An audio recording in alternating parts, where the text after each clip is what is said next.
room. This is the play that just occurred. That's like she tries to slide over right there, and Hartley just kind of falls and makes collision with that lower leg. You see her immediately grab it. And she went down hard and was clearly in a lot of pain. What a night for the Indiana Fever. Down their top point guards and facing a brutal collision that left Sophie Cunningham writhing in pain, they staged a comeback no one saw coming. Behind Kelsey Mitchell's career-high 38 points, Odyssey Sims' clutch play, and Lexi Hull's dagger 3, the Fever stormed back from a 21-point deficit to stun the Connecticut Sun 99-93 in overtime. Shot clock down to 6 for the Fever. Turner, up fade. Turner kicks it. Hull three-pointer. Bottom! Indiana, 7 on the shot clock, 25 seconds in regulation. they gotta get to the rim. Charles has to hoist and connects. Wow. The Indiana Fever prove their resiliency. Fever down! Dubs in the chat. Yeah. But the game wasn't just about the score. It reignited outrage over officiating and player safety. Here's how it all unfolded. The Fever were already shorthanded. Caitlyn Clark, sidelined since mid-July with a groin injury, joined Sydney Colson, torn ACL, and Aerie McDonald, broken foot, on the bench, leaving no natural point guard. After Phoenix, it was a quick turnaround to figure out, how we're going to play without, Aerie and Sid. And now we got to figure out how we're going to play without Soph. And we've got to figure out, who can play in certain roles. What are our substitution patterns going to be? What kind of wrinkles can we throw out there? It doesn't get easier. And I think we come back and have Minnesota twice, right? So it's really good mentally, physically, and emotionally for us. And then it gives us practice time, which we're going to need. Coach Stephanie White had to simplify the playbook, relying on players like Kelsey Mitchell and Odyssey Sims to handle roles they weren't used to. We're figuring out who can play where, what substitutions work, what wrinkles we can add, White said post-game. We got Sophie Cunningham writhing around in pain, definitely hurt, and Sophie's one tough cookie. If Sophie's kicking and screaming like this, no Will Farrell, she's in pain. We even have Connecticut Sun players, look at that, Connecticut Sun players, Connecticut Sun training staff coming up to her as the Fever starts making their way down. It's tough, mentally, physically, emotionally. Then came the game's turning point. Midway through the second quarter, Sophie Cunningham collided with Bria Hartley under the rim. Every day in our huddle, that's what we say together. And it's just more than words for us. I think when you see things happening, there's no other way. If you spread apart, the season goes down quicker than anything else. And we talk about with the injuries, people are probably expecting us to just fold, just like you said, and that's not us. We come in the locker room and we're motivated. We continue to be motivated every single time we step on that floor. At halftime, we were motivated, chip away, and that's our mindset. And just continue to uplift people. When one person goes down, we say it all the time, the next woman stands up. And that's really just been our motto and been what we've had to do a lot this season, and that's what we're just going to continue to do. Hartley fell, slamming into Cunningham's right knee. Sophie hit the floor hard, clutching her leg and screaming in pain. She couldn't walk off unaided and was ruled out after just 10 minutes. How does she magically lower her shoulder into Sophie Cunningham's legs? Can somebody please explain that to me? Can somebody please explain those physics? Again, don't want to hear it, because this is a dirty player. No foul was called, sparking fury from fans, players, and Cunningham's family. Do you have an update on Sophie?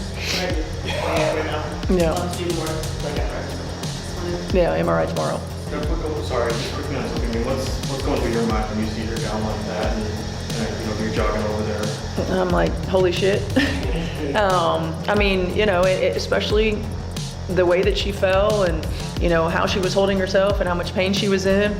At the time, it's like crap. And then you go down there and you see her and it's like, okay, just want her to calm down and be able to regroup. Her sister Lindsay posted, WNBA, focus less on finding players for calling out bad officiating and more on protecting athletes. Pathetic. Oh, and Cunningham is down. My goodness.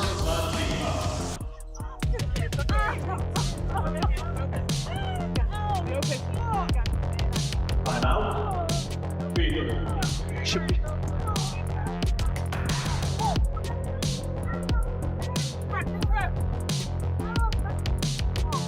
Scary moment as we went to commercial. Sophie Cunningham hit the floor hard, and she is being helped off the floor, heading back to the locker room. Her mother, Paula, called Hartley mean and out of control in a now-deleted post. The non-call fueled a broader narrative. Fans pointed to a pattern of unpunished physicality against the Fever. Bria Hartley deserves zero benefit of the doubt. And Sophie Cunningham's family not too happy. I believe this is Mama C. Hartley is a disgruntled player having trouble everywhere she goes. She's playing mean and plays out of control. Looked out of control to me. Maybe you should focus, her sister. Maybe you should focus less on finding players for commenting on your poor officiating and more about hiring officials that are capable to call a consistent game and protect your athletes. Pathetic. Praying for you.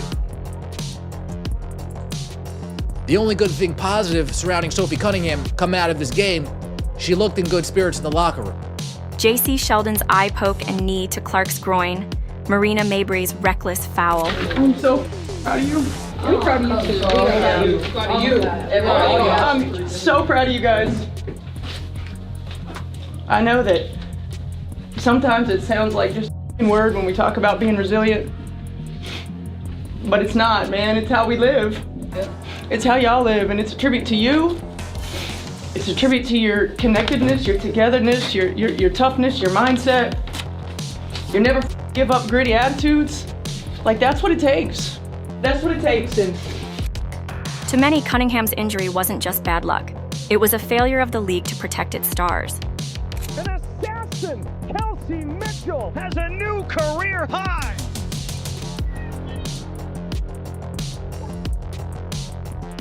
Backdoor Mitchell bouncing in the paint for two.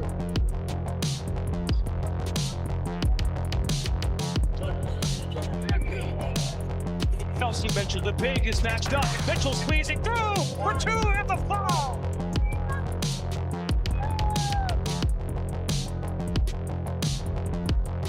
Fouls on the other end. It's Mitchell launching it and nicked it. How does Hartley's shoulder magically hit Sophie's leg? One fan fumed online.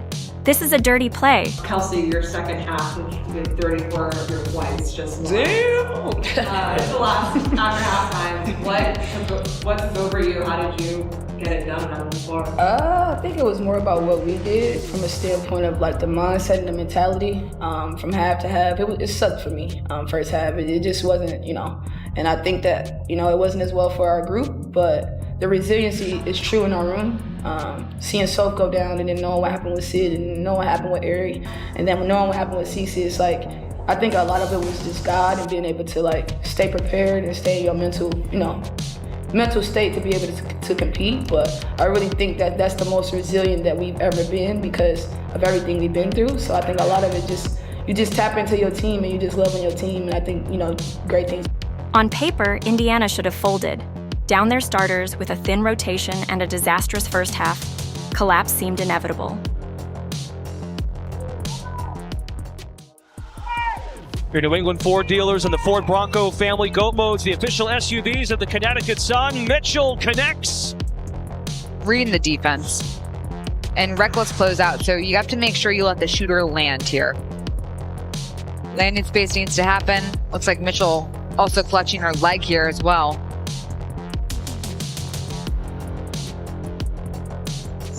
Break it, phone side for you. If it is, it's going to be just make one. Okay, because it went in. Instead, they fought back with raw defiance. Kelsey Mitchell, quiet early with just 4 points, erupted for 34 points after halftime, including 10 in overtime. I don't even think there are any words. I mean, when you look at Kelsey's play and you look at what she means to the squad, coming out that second half and going off the way that she did, I think it kind of speaks for her case in general. She comes out, she defends, she scores the ball, she plays 40 minutes a game, and it's just like, and she still consistently puts up these numbers. I feel like if she's not MVP, shoot. MVP is crazy. I don't even think I thought about that. That's cool. She shot 11 of 22, 5 of 8 from 3, and 11 of 12 from the line, adding 6 assists. Her step-back jumpers, clutch threes, and free throws silenced the Suns' defense. She put us on her back, White said. Big shot after big shot. In a low stance defensively, matched up with Mitchell. Fires up a three. Kelsey Mitchell! Oh my! Mitchell comes back for it with 8.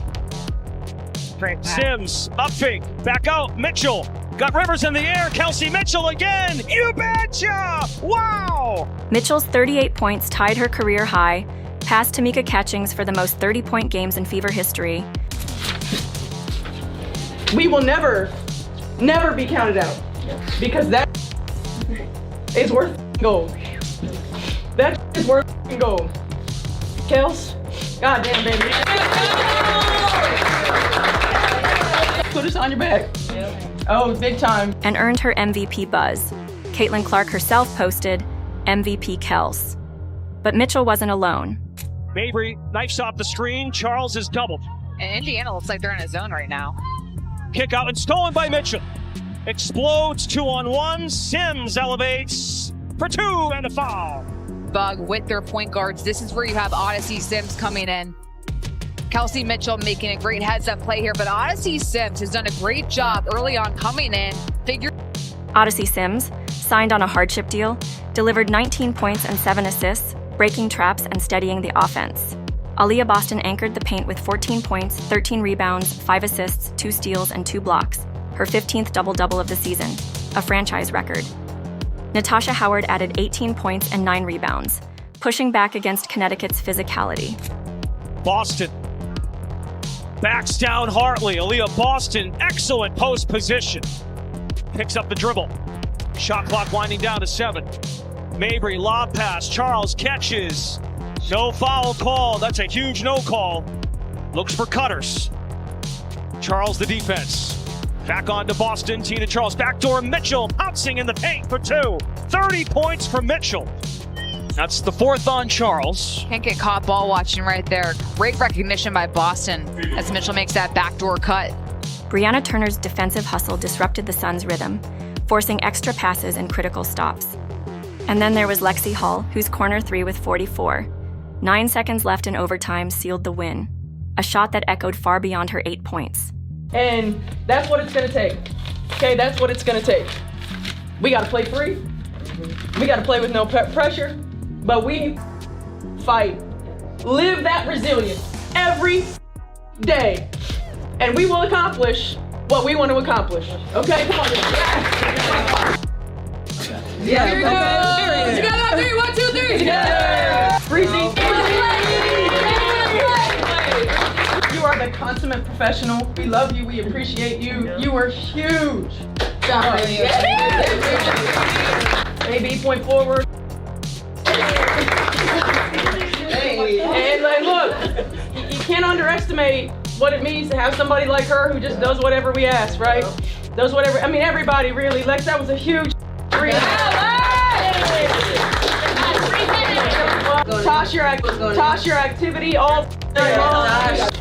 We say it every day. We're resilient, White said. When someone goes down, the next woman steps up. That grit turned a 21-point deficit into the largest comeback in Fever history. At 19-16, Indiana stays in the playoff hunt, proving they're more than a team in survival mode. They're a squad that refuses to be counted out.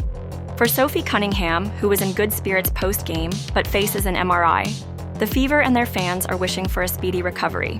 Drop your support in the comments, like, subscribe, and turn on notifications for more. Let's go, Fever.